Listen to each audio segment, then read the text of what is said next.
네, 관련 내용 취재 기자가 좀 더 자세히 들어가 보겠습니다. 보도국 정재훈 기자 나와 있습니다. 자, 정 기자, 오늘 법원이 친모에게 징역 20년 선고했습니다. 네. 자, 어떻습니까? 형량 적당하다고 봐야 됩니까? 네, 이번 사건에 앞서 2020년 6월 이 천안에서 9살 어린이를 여행용 가방에 가둔 뒤 학대해 숨지게 한 사건이 있었죠. 예. 이 대법원은 해당 아동을 숨지게 한 의붓 어머니 41살 성모 씨에 대해 1심 징역 22년보다 3년 늘어난 징역 25년을 확정했습니다. 예. 이 당시 아동의 유족 측은 형량이 너무 가볍다고 말하기도 했었는데요. 이 사건 등을 계기로 지난해 12월 대법원 양형위원회는 아동학대 범죄에 대한 양형 기준을 대폭 상향하기도 했습니다. 그리고 또 지난해 6월 생후 20개월 된 동거녀의 딸을 성폭행한 뒤 살해한 양정식에 대해 법원이 1심에서 무기징역을 선고했습니다. 이 당시 재판부는 비인간적인 범행으로 사회에 큰 충격과 상실감을 줬고 유사한 범행을 막으려면 엄벌이 필요하다고도 판시했는데요.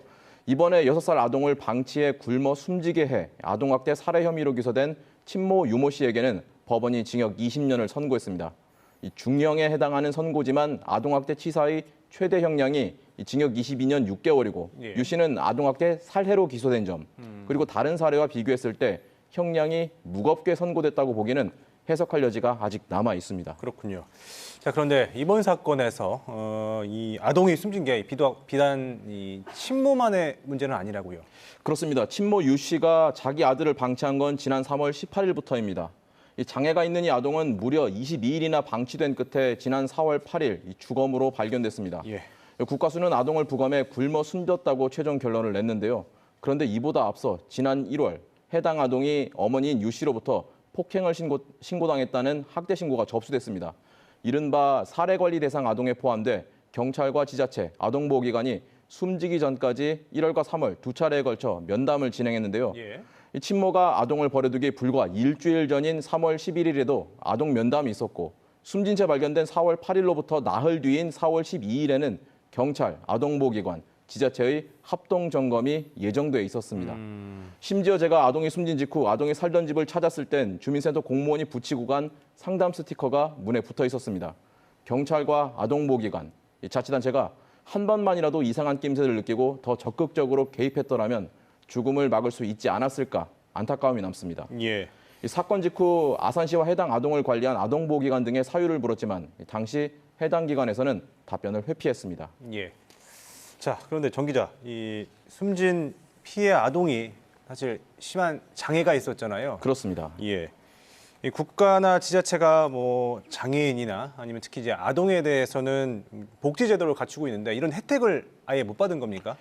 결론부터 말씀드리면은 그렇습니다. 예. 해당 아동이 받을 수 있는 복지 혜택이 얼마나 되는지도 살펴봤는데요. 아동이 심한 지적장애 등록을 받았을 당시 지자체가 제공했던 안내문을 입수했습니다. 한두 개도 아니고 무려 83개나 되는 복지 혜택을 받을 수 있었습니다. 특히 가사, 간병방문 지원부터 발달장애인 가족휴식 지원, 장애아 보육과 돌봄까지 받을 수 있었던 목록은 상당했는데 실제로 지원을 받지는 못했습니다. 지자체 측은 부모가 신청을 안 했기 때문이라고 해명했는데요. 그런데 보건복지부의 장애아동 가족지원 사업 안내서를 봤더니 복지제도 신청은 가족만 할 수 있었던 게 아니었습니다. 예. 복지 담당 공무원의 확인 조사로 직권 신청도 가능하고 또 변경도 가능하다고 적혀 있습니다. 재판부가 밝혔듯 아동을 숨지게 한 친모 유 씨는 본인조차 경도의 지체장애와 사회적응 장애를 가지고 있었습니다. 경찰이나 공무원, 아동보호기관까지 좀 우리 사회가 조금만 더 관심을 가졌다 하면 아쉬움이 크게 남습니다. 예.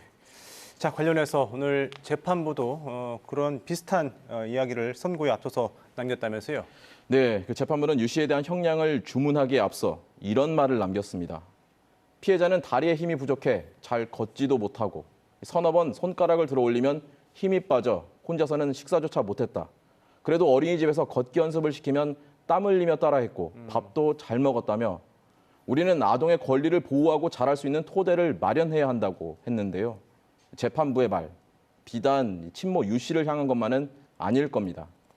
지난해 아동학대를 당한 아동의 피해 건수는 정부 공식 집계에서만 3만 7천 건에 달합니다. 그리고 2017년부터 5년간 해마다 40여 명의 아동이 아동학대로 목숨을 잃었습니다. 예, 오늘 여기까지 듣죠. 정 기자 수고했습니다.